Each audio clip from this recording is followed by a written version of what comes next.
시편 39편 우리 1절에서 7절까지만 우리 함께 보겠습니다. 저와 교독하겠습니다. 내가 말하기를 나의 행위를 조심하여 내 혀로 범죄하지 아니하리니 악인이 내 앞에 있을 때에 내가 내 입에 재갈을 먹이리라 하였도다.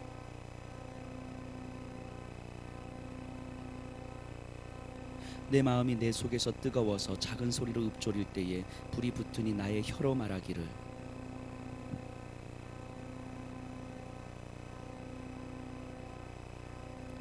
주께서 나의 날을 한 뼘 길이만큼 되게 하시매 나의 일생이 주 앞에는 없는 것 같사오니 사람은 그가 든든히 서 있는 때에도 진실로 모두가 허사뿐이니이다.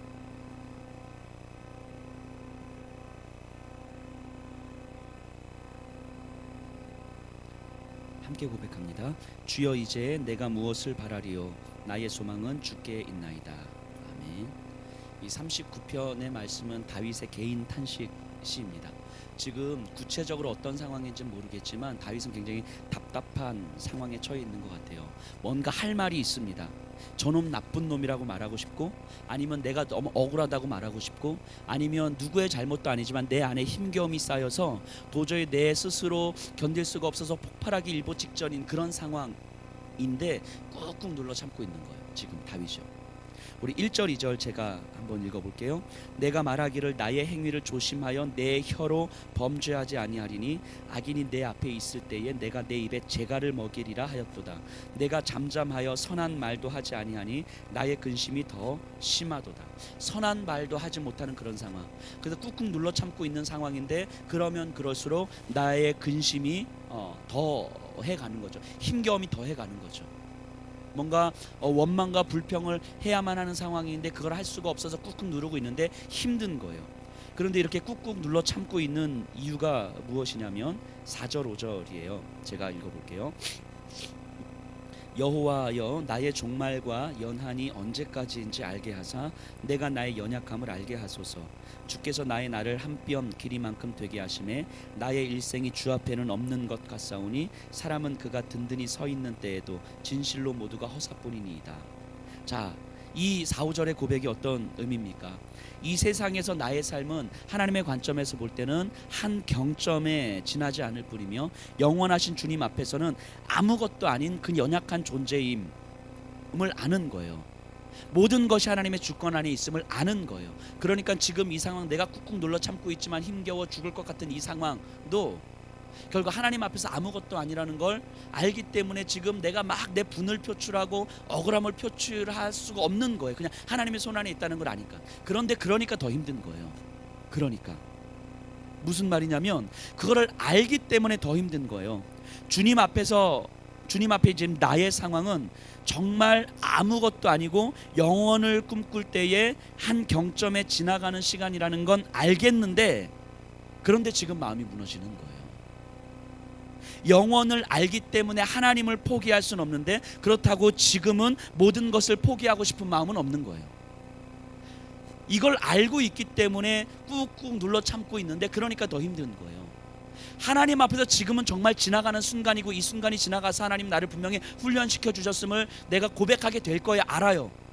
그럼에도 불구하고 지금 마음이 무너지는 거예요. 지금 내가 갖고 있는 이 손을 놔버리면, 내가 갖고 있는 소유를 놓아버리면 영원한 하나님 나라를 함께 꿈꾸면서 하나님의 크기를 누리면서 살아갈 수 있다는 걸 알겠는데 이것을 놓을 수가 없는 거예요. 이걸 아니까 더 힘든 거죠. 그래서 뭔가 원망과 불편을 할 수는 없는데 하나님이 계시고 하나님이 살아계시고 하나님께서 주권적으로 움직이신다는 것을 알아서 하나님께 원망할 수는 없는데 그렇다고 지금 내가 잡은 것을 포기할 수는 없는 거죠.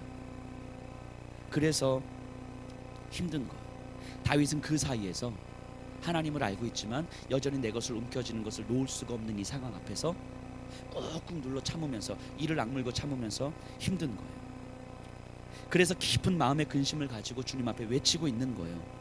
그러니까 주님 차라리 나의 연약함을 정말 깊이 깨닫게 하시고 차라리 이 세상의 끝을 빨리 허락하셔서 내가 그냥 불가항력적으로 나의 잡은 손을 그냥 놓게 해주십시오. 차라리 이럴 거면 나의 그냥 깊은 연약함을 빨리 깨닫게 하시고 내가 주님 앞에 두 손 두 발 다 들게 하나님께서 해주십시오. 그냥 이렇게 지금 매달리고 있는 거예요. 이게 지금 다윗의 마음이고 상황입니다. 이게 오늘을 살아가는 우리들의 모습 아니겠습니까? 하나님을 알기 때문에 우리의 마음은 계속해서 불편하죠. 아예 하나님을 몰랐다면 이런 불편함 자체가 없을 수 있잖아요. 힘들면 원망하면 되는 거고, 분이 쌓이면 표출하면 되는 거고, 내 것을 갖고 싶으면 그냥 가지면 되는 거죠. 근데 이것이 아니라는 걸 알기 때문에 더 힘든 거죠. 그런데도 불구하고 내 것을 놓을 수가 없으니까 더 힘든 거죠. 그래서 때로는 원망하듯 포기하듯 하나님 앞에 기도하는 거죠. 하나님, 차라리 그냥 빨리 이 세상의 끝을 좀 허락해 주십시오. 그냥 빨리 끝을 허락하고 빨리 그냥 내가 이 땅에 있는 모든 것들을 내려놓게 해주십시오. 아니면 하나님께서 강권적으로 역사하셔서 나로 하여금 놓게 해주십시오. 나도 힘들어 죽겠습니다. 하나님의 말씀을 불순종하는 것 같아서 나도 힘들어 죽겠습니다. 그런데 내 마음이 움직이지 않고 내 마음이 무너져 있고 내 마음이 좌절하여 절망해 있는데, 하나님, 내가 어찌해야 되겠습니까? 지금 이렇게 다윗이 매달리고 있는 거예요. 6절에 보니까요, 이렇게 나옵니다. 진실로 각 사람은 그림자같이 다니고 헛된 윌로 소란하며 재물을 쌓으나 누가 거둘는지 알지 못하나이다. 다윗은 이것도 다 알아요. 하나님을 알지 못하는 자들은 그림자처럼 다니는 거예요. 실체 없는 껍데기를 취하면서 살아요. 헛된 일로 그렇게 분주해요. 많이 소유하려고 합니다. 그것이 삶의 의미인 것처럼 살아가요. 내가 아무리 많은 것을 소유하고 있어도 내가 오늘 삶을 마감한다면 그 소유가 아무 의미 없다라는 것을 알아요. 세상 사람들은 그렇게 살아가는 것을 내가 봐요. 그런데도 불구하고 저 바보 같아 보이는 삶을 나도 살아가는 거예요. 그러니까 내 마음이 더 힘든 거죠. 저 바보 같다라고 생각하는 사람들, 하나님이 너의 영혼을 오늘 데려가시면 네가 갖고 있는 것이 무슨 의미가 있느냐라고 얘기하는 그 사람처럼 나도 살아가는 거예요. 그러니까 더 힘든 거죠. 알고 있는 저는 더 힘든 거죠. 근데 이게 내 마음처럼 안 되니까 더 힘든 거예요. 나도 저 사람처럼 살아가고 싶지 않은데, 하나님께서 오늘 내 영혼을 데려가시면 내가 갖고 있는 것이 아무 의미 없다는 것을 아는데도 불구하고 오늘 내가 갖고 있는 것을 놓을 수가 없는 거예요. 이게 지금 다윗의 마음이에요. 다윗의 힘겨움이에요. 이 다윗의 마음이 그냥 우리의 마음 같아요. 근데 7절에서 다윗의 마음이 뭔가 좀 변화가 있어 보이는 것 같아요. 7절이 이렇게 고백합니다. 주여 이제 내가 무엇을 바라리요? 나의 소망은 주께 있나이다. 이제 이 시점을 이야기합니다. 이렇게 계속 매달리다가, 주님, 이제는 내가 무엇을 바라겠습니까? 나의 소망은 주께 있습니다. 다시금 하나님의 마음을 깨닫는 거예요. 저는 이런 모습을 한번 생각해 봅니다. 다윗이 이렇게 7절 이전까지 6절까지 하나님 앞에 매달릴 때에 어떻게 매달렸을까? 우리가 말씀 듣기 전에 기도했던 것처럼 그냥 정말 말 그대로 어떤 여지를 남겨놓지 않고 이 한마디 기도하고 주님 나라 갈 마음으로 기도했을 것 같다는 생각이 듭니다. 전심으로 나가는 거죠. 전심으로 정말 내 생명 걸고 하나님 앞에 기도했을 거예요. 온 마음을 다해서 기도했을 거예요. 이렇게 하다가 기도 안 들어주면 어떡하지? 이런 여지가 아니라 그냥 그것이 전부인 것처럼 기도했을 거예요.